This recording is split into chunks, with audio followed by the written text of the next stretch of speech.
1200 ആണ്ട് കുംഭക്കൂറ്. അവിട്ടം അവസാന 2 പാദവും ചതയവും പൂരുരുട്ടാതി ആദ്യ 3 പാദവും അടങ്ങുന്നത്.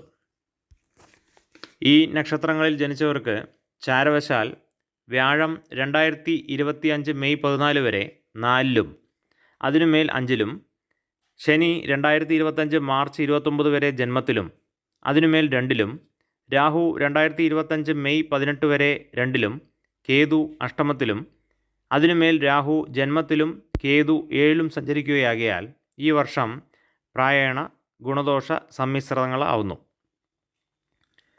ദോഷാധിക്യം ഉള്ള കാലമാണ്.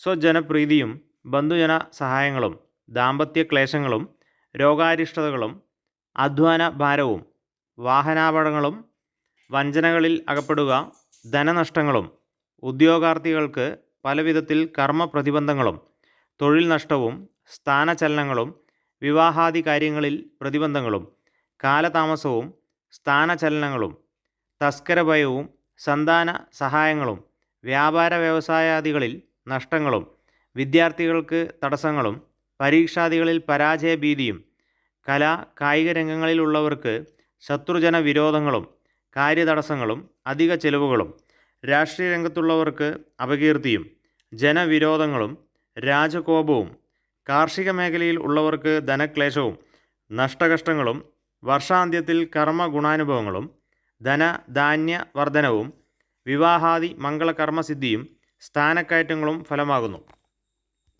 ഇതിൽ അവിട്ടം അവസാന 2 പാദം ഉള്ളവർക്ക് ഈ വർഷത്തിൻ്റെ ആരംഭ സമയത്ത് ഉദ്ദേശിച്ച ലാഭത്തിനേക്കാൾ കൂടുതൽ സിദ്ധിക്കുകയും വർഷത്തിൻ്റെ മധ്യഭാഗത്ത് അത് അല്പമായി കുറയുകയും എന്നാൽ വർഷത്തിൻ്റെ അവസാനം ഈ വർഷത്തിൻ്റെ ആദ്യ ഭാഗത്ത് കിട്ടിയതിൻ്റെ പകുതിയോളം ലാഭം പ്രതീക്ഷിക്കാവുന്നതാണ്.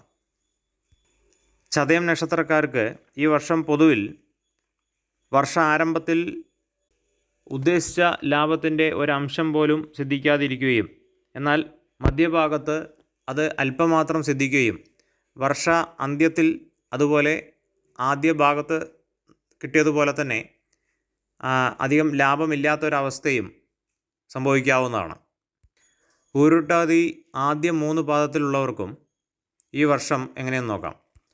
ഇവർക്ക് ഈ വർഷത്തിൻ്റെ ആദ്യ ഭാഗവും അന്ത്യഭാഗത്തും ഒരേ തരത്തിലുള്ള ലാഭം സിദ്ധിക്കുകയും മധ്യഭാഗത്ത് ഉദ്ദേശിച്ചത്ര ലാഭം ഒട്ടും തന്നെ ലഭിക്കാതിരിക്കുകയും ഉണ്ടാവാം. ശുഭം.